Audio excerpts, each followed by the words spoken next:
Mag we die wel even wat vragen? Ja hoor. Dat volgens dus namelijk wel op. Ja, dat klopt. Wat bist er vervieren en waar maar stinnen?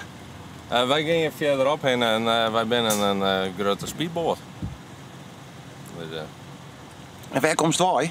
het Heeg. Ja. Dus, mooi ritje even. En hoe is het om te rijden met zo'n groot gevaarte achter je? Spannend, uitdagend. En leuk natuurlijk, hobby. Ja. Dat is altijd leuk, blootleuk. Ja, is het een hobby of is het een werk? Allebei eigenlijk. Ik heb van mijn hobby mijn werk maken. Ja. Vertel eens, hoe is dat zo komen? Ja, vrouw liet bij me, ook al op een vrachtauto. Maar ja, dat is natuurlijk een grote uitdaging, dus ja, dan kies je ervoor. Dus ik heb een mooie baan gekregen bij Walinga, dus ja, dat zit ik nog steeds. En hoe hast je ervoor zorgen dat je die 3 maatje koerst? Ja, via. Mijn huid had een eigen bedrijf en zak en Walinga weer. En ja, ik wil altijd op een auto, op een vrachtauto komen.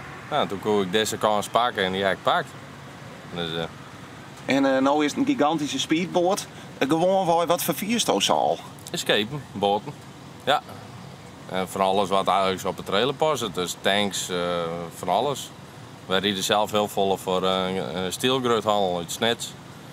Dus daar hebben we de rest te rijden. Dus het hing te krijgen van nou wat er is. En wat voor aanmetings en wat voor gewicht hebben we het dan? Hing het van de vergunning af. Puur van de vergunning en wat de klant wil. Dus, Maar zeg maar, het grootste en het zwiste was toch wel vervierst?